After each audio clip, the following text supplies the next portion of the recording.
सुमित अपनी पत्नी कविता के साथ हर रोज मंदिर जाता था और वहां पर अपने परिवार की खुशहाली की कामना करता था। लेकिन उसे इस बात का बिल्कुल भी अंदाजा नहीं था कि उसके जीवन में आने वाले भूचाल की शुरुआत इसी जगह से होने वाली है।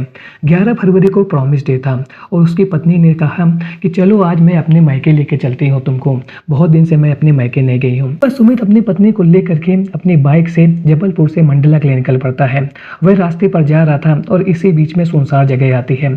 वहां पर कुछ लोग सुमित के ऊपर हमला कर देते हैं। वो अपनी जान बचाने के लिए जंगल की तरफ भागता है और जब वह काफी देर तक वापस नहीं आता है तो उसकी पत्नी डरी सहमी हुई पास के थाने में पहुंचती है और बताती है कि वो अपने पति के साथ में जबलपुर से मंडला अपने मायके जा रही थी और इसी बीच में कुछ लोगों ने उसके ऊपर अटैक कर दिया और मेरा पति अपनी जान को बचाने के लिए जंगल की ओर भाग गया है। पुलिस कविता की कंप्लेंट के आधार पर FIR दर्ज कर लेती है और इसके बाद वो लोग सुमित को ढूंढना शुरू कर देते हैं। 14 फरवरी की सुबह पुलिस को जानकारी मिलती है कि मंडला के पास में एक ढाबा है और वहां पर एक युवक की डेड बॉडी पड़ी हुई है। पुलिस की टीम जब वहां पर पहुंचती है तो देखती है कि उस व्यक्ति के सर पर वार किया गया है और साथ उसके गले में भी वार किया गया है और जिसकी वजह से उसकी मौत हो गई है। पुलिस की टीम उसकी डेड बॉडी को PM रिपोर्ट के लिए भेज देती है और इसके बाद उसकी शिनाख्त के लिए कविता को बुलाती है क्योंकि कविता ने कुछ दिन पहले अपने पति की गुमशुदगी की रिपोर्ट वहां पर दर्ज कराई थी।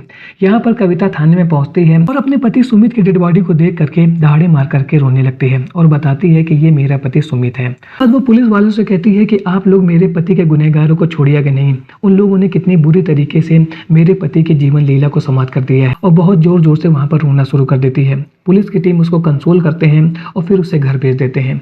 लेकिन कुछ दिनों के बाद में जब पुलिस इस केस को इन्वेस्टिगेट करती है तो ऐसी कहानी खुल करके सामने आती है जिस पर पुलिस वाले खुद भी विश्वास नहीं कर पा रहे थे क्योंकि उनको जिसके ऊपर शक नहीं था वही इस पूरे कांड का असली गुनहगार था।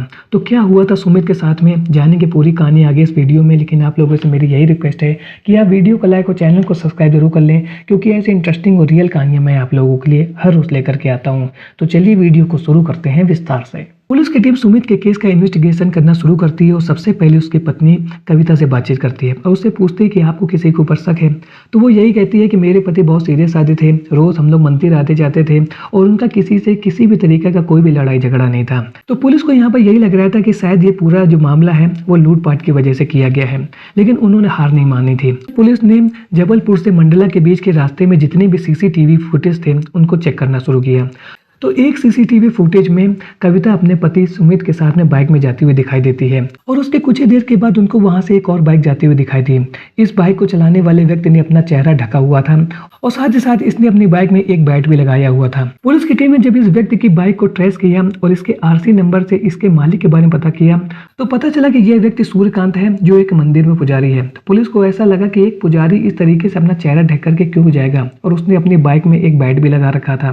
तो यहाँ पर इस व्यक्ति के ऊपर उनको सस्पेक्ट होता है और इसके बाद वो लोग कविता का जो मोबाइल था उसकी CDR की जानकारी निकालते हैं और जब CDR रिपोर्ट सामने आती है तो उसमें एक सबसे बड़ी बात यह आ रही थी कि जिस मंदिर में सुमित अपनी पत्नी के साथ में अक्सर दर्शन करने के लिए जाता था वहीं पर सूर्यकांत पुजारी था। और अब पुलिस को ऐसा लगता है कि शायद कुछ कनेक्टिंग पॉइंट मिल रहे हैं, यानी कि जिस मंदिर में वो लोग अक्सर जाते थे वहीं पर सूर्यकांत पुजारी था और जिस दिन कविता अपने पति के साथ में अपने मायके जा रही थी मंडला और उस समय यही सूर्यकांत उनका पीछा भी कर रहा था और इसने अपना चेहरा भी ढका हुआ था। पुलिस की टीम कविता के मोबाइल नंबर को और अच्छी तरीके से जांचती है तो उन्हें पता चलता है कि सूर्यकांत और कविता के बीच में अक्सर बातचीत होती थी और अब पुलिस को इस बात का अंदाजा हो गया था कि हो न हो सुमित के साथ में जो घटना हुई है उसके पीछे उसकी पत्नी कविता और इस सूर्यकांत का ही हाथ है। और फिर वो लोग सूर्यकांत को गिरफ्तार करते हैं।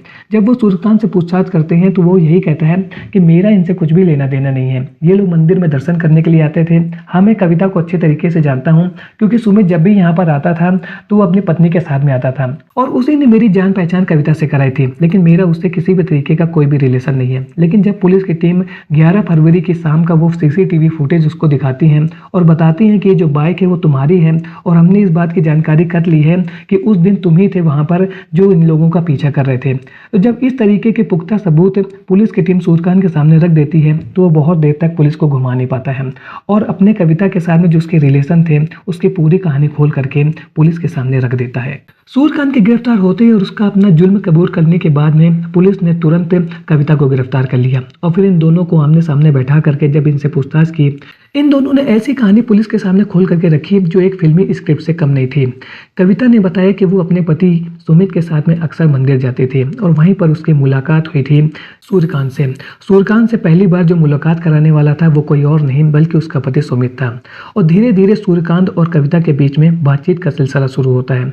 शुरुआत में जो सिलसिला था, घर में आने वाली छोटी छोटी परेशानियां उनको हल करने के लिए कविता अक्सर सूर्यकांत को फोन करती थी और धीरे धीरे जो इनके बीच में फोन से बातचीत हो रही थी वो सोशल मीडिया पर चैटिंग तक पहुंच जाती है। कविता और सूर्यकांत एक दूसरे से बातचीत करना शुरू कर देते हैं और धीरे धीरे इनके बीच में प्यार हो जाता है। लेकिन इसके बारे में सुमित को कुछ भी नहीं मालूम था। वो अक्सर अपनी पत्नी को लेकर के मंदिर पहुंचता था जहां पर सूर्यकांत से कविता की मुलाकात होती रहती थी और इसी बीच में कविता मायके जाने का बहाना बना करके सूर्यकांत से मिलती थी। ये लोग बहुत बार होटल में मिले और धीरे धीरे इनके बीच का जो रिलेशन था वो इतना ज्यादा आगे बढ़ चुका था कि सूर्यकांत कविता से शादी करना चाहता था। लेकिन इनके रिलेशन के बीच में सबसे बड़ा रोड़ा था कविता का पति सुमित और कविता भी अब सुमित से छुटकारा चाहती थी। एक रोज सुमित अपनी पत्नी कविता के मोबाइल को चेक करता है और सोशल मीडिया पर जब वो देखता है कि कविता का सूर्यकांत के साथ में चैटिंग चल रही है और ये चैटिंग कुछ नॉर्मल नहीं है, ऐसा लग रहा है कि दोनों एक दूसरे के साथ में लव रिलेशन में है, तो उसको इस बात की जानकारी हो जाती है कि सूर्यकांत का उसकी पत्नी के साथ में रिलेशन है और वो इसके बारे में अपनी पत्नी से पूछता है। तो यहाँ पर उसकी पत्नी कहती है कि नहीं नहीं ऐसा कुछ नहीं है, ये तो सब नॉर्मल है, मैं तो अपने घर की परेशानियों को सॉल्व करने के लिए ही सूर्यकांत से बात करती थी। लेकिन अब सुमित को कविता के ऊपर शक होने लगा था और धीरे धीरे जब उसको इस बात की जानकारी हो जाती है कि कविता का रियल में ही सूर्यकांत के साथ में रिलेशन है, सुमित ने कविता का घर से निकलना बंद करा दिया था। साथ ही साथ वो अब उसको अपने साथ मंदिर में लेकर के नहीं जाता था। वहीं दूसरी ओर सूर्यकांत कविता से मिलना चाहता था, लेकिन सुमित की बंदिशों की वजह से कविता अब घर से नहीं निकल पा रही थी। और इसके बाद में सूर्यकांत ने कविता के साथ मिल करके सुमित को रास्ते से हटाने का प्लान बनाया और दिन चुना गया 11 फरवरी का। 11 फरवरी को प्रॉमिस डे था और कविता ने बहाना बना करके सुमित से कहा कि चलो आज हम लोग मंडला चलते हैं, मैं बहुत दिन से अपने मैके नहीं गई हूँ, आज आप मेरे साथ में चलिए। सुमित तैयार हो जाता है, वो अपने बाइक से कविता को लेकर के निकलता है और कविता लगातार अपने लोकेशन के बारे में अपने प्रेमी सूर्यकांत को बता रही थी। सूर्यकांत बाइक से पीछे पीछे कविता और सुमित का पीछा कर रहा था और इसी बीच में जब मंडला के पास पहुंचने पर उन्हें एक जंगल वाला इलाका मिलता है जहाँ पर सुनसान था। तो वहां पर पहले से ही सूर्यकांत चुप करके बैठा हुआ था। जैसे सुमित ने सूर्यकांत को देखा, उनके बीच में झगड़ा होने लगता है और इसी बीच में सूर्यकांत ने अपने साथ लाए हुए बैट से सुमित के ऊपर वार कर दिया। वो घायल होकर के वहीं पर गिर जाता है और अपनी जान बचाने के लिए जंगल की ओर भागता है और पीछे पीछे उसकी पत्नी कविता पहुंचती है। यहाँ पर कविता ने बहुत बड़ा धोखा दिया सुमित को। उसने सुमित को संभालने की कोशिश की, उसने सुमित को संभालने का बहाना बना करके उसको पकड़ लिया और फिर सूर्यकांत ने मौका पा करके उसके गले में वार कर दिया और जिसकी वजह से कुछ ही समय के बाद में सुमित की जीवन लीला समाप्त हो गई और फिर सूर्यकांत वहां से निकल गया। और फिर कुछ देर के बाद में कविता पास के थाने में पहुंची और उसने वहां पर बताया कि वह अपने पति के साथ में जा रही थी अपने मैके और इसी बीच में कुछ लेटोरियों ने उनके ऊपर हमला कर दिया है और जिसकी वजह से उसका पति जान बचाने के लिए जंगल की ओर भाग गया है।